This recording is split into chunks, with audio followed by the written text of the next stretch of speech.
Salam dostlar. Bugün ərik yeməyə gedirik və görək bitiblər mi, bitməyiblər mi? Aha, əriklərə bax. Ne güzeldiler. Bax. Ay Allah, kopardın mı? Yox. Əgər ki bizə 1000k abunəçi olsaq, bunu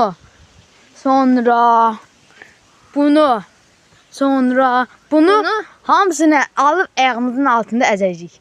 Kim Yok hello yok. Buralardan bir iki tane de götürüp əlavə elib, hamısını sizin gözünüzün qabağında əzəcəyik.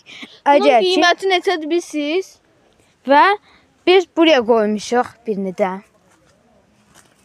Ay Allah. Birini də buraya qoymuşuq. Birini də buraya qoymuşuq. Əgər ki bunu da götürməyəcəyik və bütün videolarda bu burada olacaq.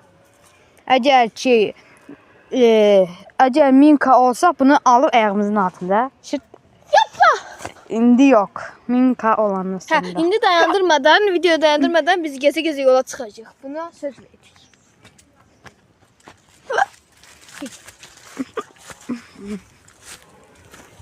Evet.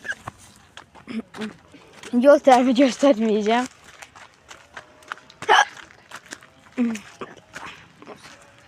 Ay Allah, ne güzeldi, manzaralı yer.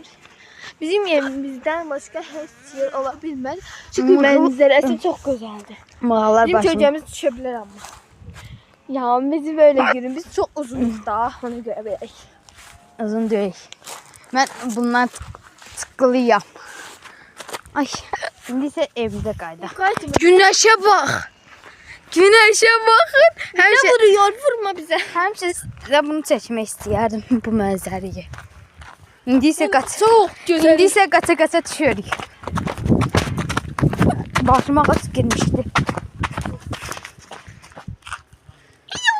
Bye bye, size söz Tamam, vereyim. bye bye. Eğer ki 1000k olsaq, o 5 dənə mi, 4 dənə mi əriklər varsa hamısı ayağımızın Sağ altına olun, alıb. hoşça Bye kalın. bye.